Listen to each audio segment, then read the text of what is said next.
માંગરોળ તાલુકાના પાલોદ ખાતે Gujarat energy transmission corporation limited દ્વારા 14.66 કરોડના ખર્ચે 66 કેવી મોલવણ સબસ્ટેશનનું લોકાર્પણ તેમજ માર્ગ અને મકાન વિભાગ દ્વારા સાહોલ કીમ માંડવી રોડ પર 33 લાખના ખર્ચે સ્ટોર્મ વોટર ડ્રેન પાલોદ પ્રાથમિક આરોગ્ય કેન્દ્રનું ખાતમુહૂર્ત સાંસદ પ્રભુભાઈ વસાવાના હસ્તે કરવામાં આવ્યું હતું. ધારાસભ્ય ગણપતસિંહ વસાવા આ પ્રસંગે વિશેષ ઉપસ્થિત રહ્યા હતા. 66 કેવી મોલવણ સબસ્ટેશનના કારણે માંગરોળ તાલુકાના 9 ગામોના 1782થી વધુ વીજ ગ્રાહકોને પૂરતો અને સાતત્યપૂર્ણ વીજળી પુરવઠો મળી શકશે.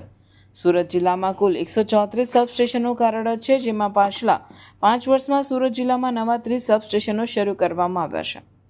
સાહોલ કીમ માંડવી ફોરલેન રસ્તાની બંને બાજુ વરસાદી અને અન્ય વપરાશના પાણીના નિકાલ માટે ઓપન ડ્રેનમાં આરસીસી બોક્સની કામગીરી થયા બાદ આ રોડ આજુબાજુના ગામોના પાણી, કેનાલ વેસ્ટ વોટર તથા ઇન્ડસ્ટ્રીયલ વિસ્તારના પાણી આ ડ્રેનમાંથી પસાર થશે અને સ્થાનિક વિસ્તારની પાણીની સમસ્યાનો નિકાલ આવશે.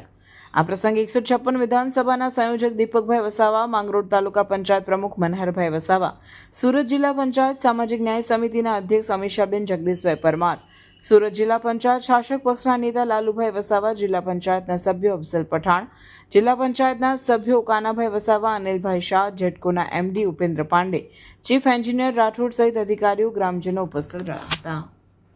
એ તમામને પૂરું પાણી પાડવા માટે ગ્રામ પંચાયતના સરપંચોને મારી વિનંતી, સંપ બનાવવા માટેની જગ્યા ગામમાં મળે તો ગામમાં નહીં મળે તો ઇન્ડસ્ટ્રી પણ આ સંપ બનાવવાની જગ્યા આપે, એના માટે પણ આપણે મારી વિનંતી છે. બાકી જે વ્યવસ્થા કરવાની હશે પાણીની એ અમે સરકાર તરફથી કરાવવા માટે અમારી તૈયારી છે.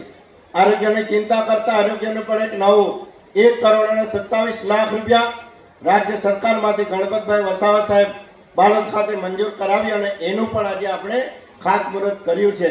ત્યારે આરોગ્ય સાથે પણ આપણે તમામ આરોગ્યની ચિંતા સાથે જોડાયેલા છે અને એ આપણે કરી રહ્યા છે.